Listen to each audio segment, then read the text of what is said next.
மேச ராசி அன்பர்களுக்கு தை அமாவாசை இதில் வழிபாடு என்ன, அதில் சிறப்பம்சம் என்ன? ஏன் சார் தை அமாவாசை நாங்கள் பார்க்கணும்? இது மாதிரி கேட்டவங்க பலரே இந்த மாதம் எத்தனையோ தை அமாவாசை மாதிரி எத்தனையோ அமாவாசை இருக்கே.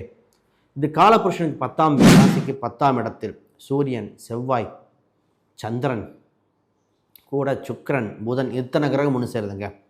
அமாவாசை என்று இத்தனை கிரக சேர்க்கைகளில் பார்த்திங்கன்னா எப்போவுமே பிரிக்கும் பொழுது எப்போவுமே மனஸ்தாபம் வரும். முன்னோர்கள் சொத்தாக இருக்கலாம். நிறைய பேர்த்துக்கு சார் வீடு மனம் சம்மந்தப்பட்டது பண்ணலாம் இருக்கும். நிறைய பேர்த்துக்கு கேள்வி வரும், சார் எங்கள் ஆற்றங்கரை பக்கத்தில் எந்த மாதிரி இது வழிபாடு பண்ணலாம், சொந்த பந்தம் போல தனித்தே பண்ணலாமா?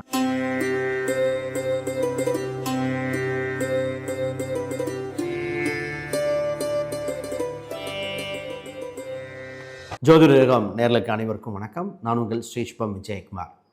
இன்றைக்கி பார்த்திங்கன்னா மேச ராசி அன்பர்களுக்கு தை அமாவாசை இதில் வழிபாடு என்ன, அதில் சிறப்பம்சம் என்ன?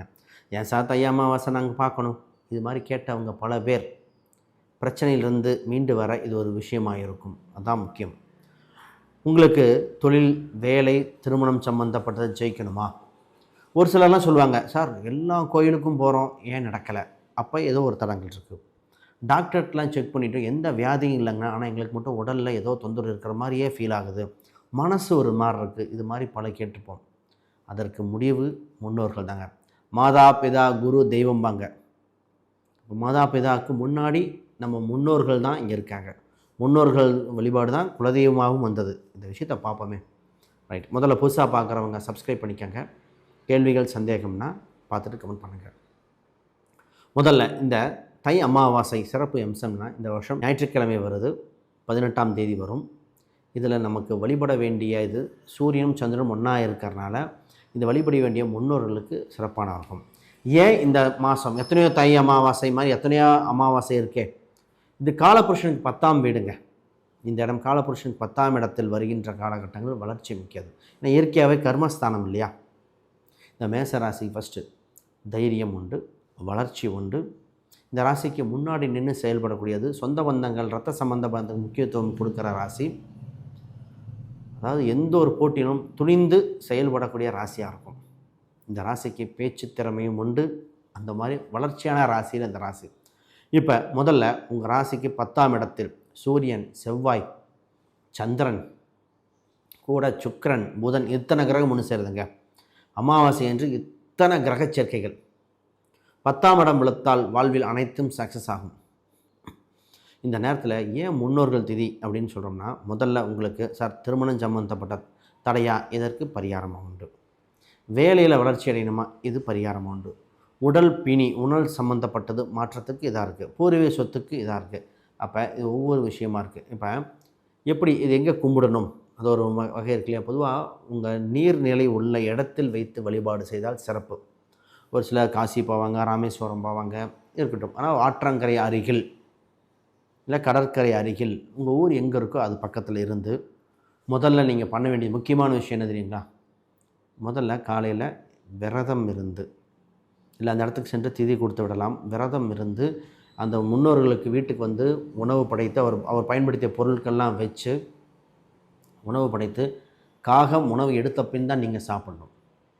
இதில் முக்கியமான விஷயம், வாசலில் கோலம் போடக்கூடாது. ஆனால் அவங்க படம் வச்சு வழிபடுற இடத்துல கோலம் போடலாம். ஒரு சிலர் தானமாக கொடுக்க சொல்வேன். இது என்னென்னா, இந்த மேசராசிக்காரங்க பார்த்திங்கன்னா தானம் கொடுத்தால் சிறப்பாக இருக்கும். இவங்க ஒரு ட்ரெஸ்ஸு வச்சு வழிபடுங்களேன், சிவப்பு நிறமாக வச்சு வழிபடலாம். ரெட் கலராக இருக்கலாம், சிவப்பு நிறத்தில் ஏதோ ஒன்று வைக்க வழிபடலாம். இது ரொம்ப சிறப்பு. இல்லை மாலை அனுபவிக்க சிவப்பு மாலையாக இருக்கலாம். ஏன்னா நம்ம ராசி தத்துவத்தில் கனெக்ட் ஆகிறோம், வேறு ஒன்றும் இல்லை. இப்போ உணவு தானங்கள் நான் நிறைய பேர்த்துக்கு இந்த டைம் கொடுக்க சொல்வேன். இந்த மாதிரி தானம், இந்த அமாவாசை என்று தானம் பண்ணலாம். தானம் சம்மந்தப்பட்டது பண்ணலாம் இருக்கும். நிறைய பேர்த்துக்கு கேள்வி வரும், சார் எங்கள் ஆற்றங்கரை பக்கத்தில் எந்த மாதிரி இது வழிபாடு பண்ணலாம், சொந்த பந்தம் போல தனித்தே பண்ணலாமா? நிச்சயமாக தனித்து பண்ணலாம். ஒரு இதில் கேள்விகள் வந்துடும், சார் நாங்கள் பெண் மட்டும்தான் இருக்கோம், எங்கள் குடும்பத்தில் ஆண் வர்க்கம் இல்லை, நாங்கள் பண்ணலாமா? முன்னோர்கள் வழிபாடுக்கு ஆண் பெண்லாம் கிடையாது. நீங்கள் போய் வழிபாடு பண்ணும் பொழுது நிச்சயமாக உங்களுக்கு தெரிந்த வகையில் கூட பண்ணுங்கள். யாகம் பண்ணாலும் சரி, யாகம் பண்ணாட்டியும் சரி, இது சிறப்பாகும். இது பண்ணால் என்ன நடக்குன்னு சொல்லிடுறேன் பாருங்கள். எல்லாம் இந்த மாதத்தில் குறிப்பாக இந்த கிரகங்கள் இத்தனை சேர்றதுனால இது சுப கிரக சேர்க்கை. முதல்ல உங்களுக்கு பொருளாதார விருத்தி உண்டு. 2ஆம் அதிபதி அங்கே இருக்க 2 7 அங்கே இருக்க பொருளாதார விருத்தி ஏற்பட்டுரும்.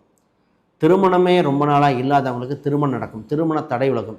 என் குழந்தை கஷ்டப்படுது, என் குழந்தைக்கு நான் டெவலப்மெண்ட் பார்க்கணும், திருமண தடை விலகும்.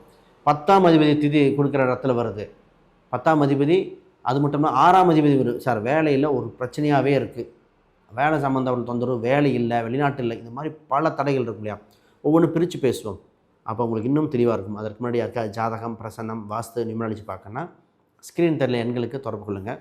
ஒரு விஷயம் பார்த்திங்கன்னா, நான் புக் ஒன்று பப்ளிஷ் பண்ணியிருக்கேன், modern paths exploring Vedic astrology for today. இந்த புக் பார்த்திங்கன்னா ப்ராக்டிக்கல் கைடுங்க, அதாவது அடிப்படையிலேருந்து அட்வான்ஸ் வரைக்கும் எழுதியிருக்கு. இந்த புக்கை 2 ஜோதிடர்கள், ஜோதிட பெருந்தகைகளே ரெஃபர் பண்ணியிருக்காங்க. சின்னாலப்பட்டி தங்கவேல் ஐயா அவர் மாணவர்களுக்கு ரெஃபர் பண்ணியிருக்காரு. சென்னையில் பார்த்திங்கன்னா ராமானுஜம் இன்ஸ்டியூட் அவர் டிப்ளமோ பிஹெச்டி வரைக்கும் எடுத்துகிட்ருக்காரு. அவர் ஸ்டூடெண்ட்டுக்கு ரெஃபர் பண்ணியிருக்கு. இந்த புக்குக்கு அணிந்துரையாக அவர் தான் எழுதியிருக்கார். நிறைய பேர் நார்த் இந்தியாவிலேருந்து எல்லோரும் வாங்கியிருக்காங்க. நீங்கள் புக்கு அமேசான், ஃப்ளிப்கார்ட்டில் இருக்குது, பார்த்துட்டு வாங்கிக்கோங்க. Right sir. முதல்ல சொத்து சோகங்களில் பார்த்திங்கன்னா எப்போவுமே பிரிக்கும் பொழுது எப்போவுமே மனஸ்தாபம் வரும். முன்னோர்கள் சொத்தாக இருக்கலாம். நிறைய பேர்த்துக்கு சார் வீடு அமையலை, வாடகை வீட்டில் இருக்கும், கஷ்டப்படுறோம். இதற்கு நான் ஃபஸ்ட்டு சொல்கிறது ஒன்று என்னென்னா, முன்னோர்கள் திதி கொடுத்தீங்களா? சொத்துக்கும் இதுக்கும் என்னென்னா இருப்பிடம் தாங்க. தான் இருக்கிறத நிலை நிறுத்த ஆசீர்வாதம் கிடைக்கும். முன்னோர்கள் ஆசீர்வாதம்லாம் வீடு கட்ட முடியாது.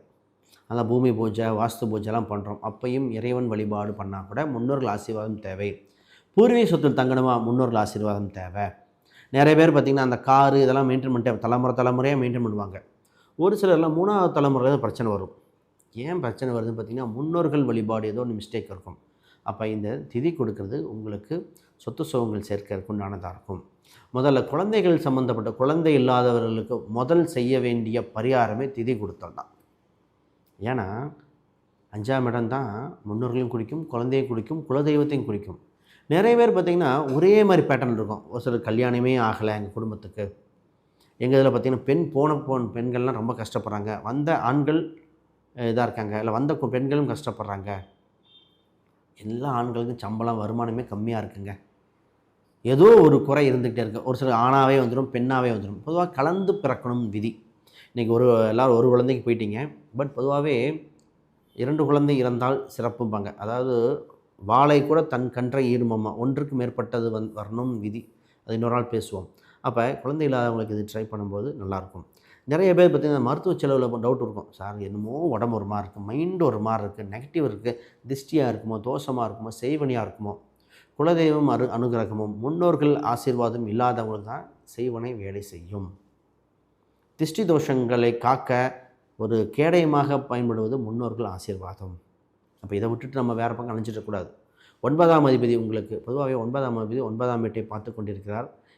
ஆன்மீக குருமார்கள், ஆன்மீக சம்மந்தப்பட்டு நல்லாயிருக்கும். இந்த திதி கொடுக்கறதுனாலங்க என்னென்ன டெவலப் பண்ணால் திருமணம் நடக்கும், சொத்து சுகங்கள் சேரும், பிஸ்னஸ் வேலையில் கவனங்கள் இருக்கும், எதிரிகள் சம்மந்தப்பட்ட தொந்தரவுலேருந்து மீண்டு வரலாம், வீட்டில் நிம்மதியாக இருக்கலாம், நோய் நொடியிலிருந்து மீண்டு வரலாம், வெளிநாடு எங்கே போனாலும் உங்களுக்கு ஒரு பாதுகாப்பு இருக்கும். உங்களுக்கு குலதெய்வ அனுகிரகமே இவங்க இடம் இருக்கும். குலதெய்வ அனுகிரகம் உங்களுக்கு நிச்சயமாக இருக்கும். சந்ததி விருத்தி, புகழ் பரவக்கூடிய அம்சம் இத்தனையும் பாருங்கள். அப்போ இதை கொடுத்துடலாம். ஆண் பெண் யார் வராங்க வரலையோ உங்களுக்கு முடிந்தளவு சக்திக்கு உட்பட்டது. அது நிறைய பேர்த்துக்கு நான் கோயிலில் பண்ண சொல்லியிருக்கேன், தானம் கொடுக்க சொல்லியிருக்கேன். அந்த டைமில் நிறைய பேர் சாப்பாடு பொட்டலங்களாக போட்டு கூட கொடுக்கலாம். செய்து பாருங்கள். அந்த வருஷத்தில் உங்களுக்கு சிறந்த வருஷமாக அமைய வாழ்த்துக்கள். அனைவருக்கும் வணக்கம், வாழ்த்துக்கள்.